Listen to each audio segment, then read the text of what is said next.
ठळक वैशिष्ट्य काय आहे सर? नांदेड वाघाळा शहर महानगरपालिकेचे सन 2025-26चे सुधारित आणि सन 2026-27चे मूळ अंदाजपत्रक आज मान्य स्थायी समितीला प्रशासनामार्फत सादर करण्यात आलेला आहे. त्यामध्ये सुधारित अंदाज जो आहे 25-26चा तो मागील वर्षी 1523 कोटीचा जो अंदाज होता तो काही कारणाने कमी होऊन 1182 कोटी रुपयाचा झालेला आहे आणि चालू वर्षाचा जे अर्थसंकल्प आहे तो 1307 कोटी रुपयाचा आहे. त्यामध्ये महसुली जमा ही 530 कोटी आहे आणि 6,80,000 ही शिल्लक आहे. अशा पद्धतीनं हा अर्थसंकल्प आपण सादर करण्यात आलेला आहे. त्यामध्ये नागरिकांना जो हिवाळ्याचा विषय असतो तसा कुठल्याही प्रकारची करवाढ यावर्षी प्रस्तावित केलेली नाही, परंतु नागरिकांना वेळेमध्ये कर भरणा करावा आणि त्यामध्ये सवलत द्यावी या पद्धतीनं आपण काही सवलती ज्या गेल्या वर्षी चालू होत्या की आपण ज्या अर्ली बर्ड जे म्हणतो की एप्रिल महिन्यामध्ये जर कोणी टॅक्स भरत असतील तर त्यांना 7% सवलत, मेमध्ये 6% सवलत, तर जूनमध्ये 5% सवलत, ऑनलाईन पेमेंट करत असतील तर 5% सवलत.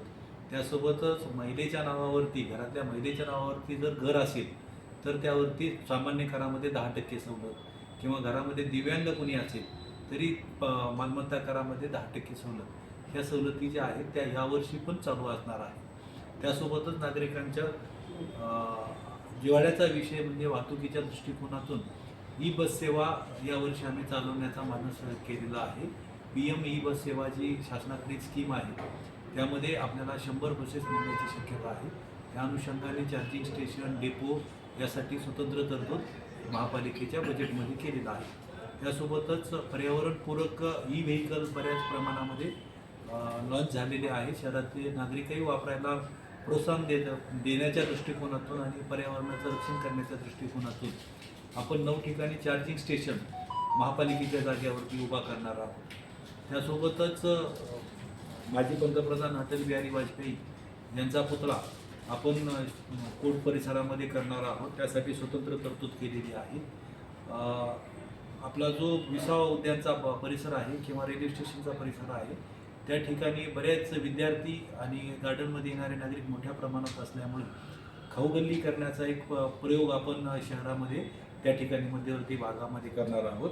त्यासोबतच ट्रॅफिकच्या दृष्टिकोनातून AI बेस्ड ट्रॅफिक सिग्नल आपण इन्स्टॉल करणार आहोत. मुख्य चौकामध्ये ही ट्रॅफिक सिग्नल आपण उपलब्ध करून देणार आहोत. त्यासोबतच फ्री लेफ्ट कन्सेप्ट जी आपण 3 ठिकाणी चालू केलेली आहे ती आपण इतर चौकामध्येही करण्याचं नियोजन केलेलं आहे. त्यासोबतच धोकादायक विद्युत वाहिन्या ज्या आहेत तर त्या भूमिगत विद्युत वाहिन्या करण्यासाठी वेगळ्याने तरतूद केलेली आहे. आपल्या शहरामध्ये 2 दिवसाआड पाणी पुरवठा येतो आणि तांत्रिक कारणामुळं किंवा वीज पुरवठा खंडित होत असल्यामुळे त्याची वेळ निश्चित नसते. त्यामुळे नागरिकांना कायम त्याकडे लक्ष ठेवावं लागतं.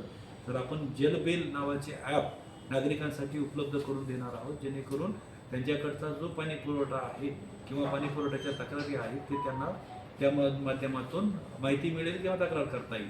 त्यासोबतच आपल्या शहरामध्ये जलन वाहिन्या आणि मलवाहिन्या टाकण्याचं काम चालू आहे. त्यामुळे बऱ्याच ठिकाणी लिकेजेसचा विषय येतो किंबहुना काही ठिकाणी ड्रेनेज चोकअपचाही तक्रारी येतात. तर त्याला आपण रोबोटिक सोल्युशन शोधलेलं आहे. त्या दृष्टिकोनातून आपण रोबोटिक सोल्युशनद्वारे ते ब्लॉक कुठं आहेत हे लक्षात आल्यामुळं आपला वेळ आणि मनुष्यबळ हे दोन्ही वाचणार आहे आणि तक्रारीचं निरसन लवकरात लवकर होणार आहे.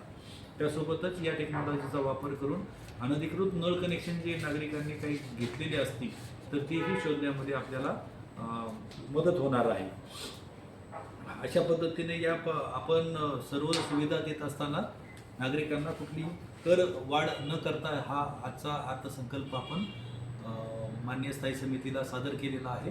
स्थायी समिती ही शिफारस करून महासभेपुढं मांडेल आणि त्यानंतर महापालिकेचं प्रोजेक्ट हा बोंडार ठिकाणी करण्यासाठी नियोजित केलेलं होतं.